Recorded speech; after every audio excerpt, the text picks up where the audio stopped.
ভারতে অবশেষে ট্রিগার টানল।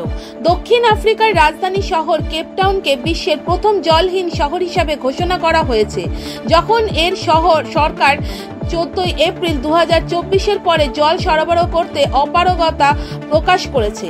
বেঙ্গালুরু পরবর্তী বলে মনে হচ্ছে, যেখানে স্নান করা নিষেধ। 10 লাখ মানুষের সংযোগ বিচ্ছিন্ন করার প্রস্তুতি চলছে।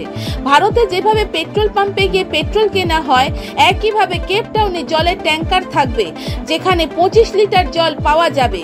বেশি জল চাইলে বা জল লুটপাটকারীদের মোকাবিলা করার জন্য পুলিশ ও সেনা সদস্যদের মোতায়েন করা হয়েছে। বিশ্বের এই দুঃখজনক যাত্রা শেষ পর্যন্ত যে কারোর কাছে আসবে, তাই অল্প পরিমাণে জল ব্যবহার করুন, জলের অপচয় বন্ধ করুন। আমরা রেলপথে মহারাষ্ট্রের লাতুরে জল পাঠানো দেখেছি।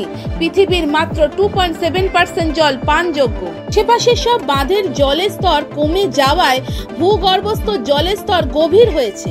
দায়িত্বশীল নাগরিক হিসাবে আমরা জলের অপচয় বন্ধ করে জল সংরক্ষণ করব। আপনি এটি সহজেই করতে পারেন। 1. প্রতিদিন গাড়ি বা বাইক ধোবেন না। 2. সিঁড়ি, উঠোন, মেঝে ধোয়া এড়িয়ে চলুন বা ধোয়ার সময় কম জল ব্যবহার করুন। 3. একটানা ট্যাপ চালু রাখবেন না। 4. অন্যান্য অনেক ভালো ব্যবস্থা করে জল সংরক্ষণ করুন। 5.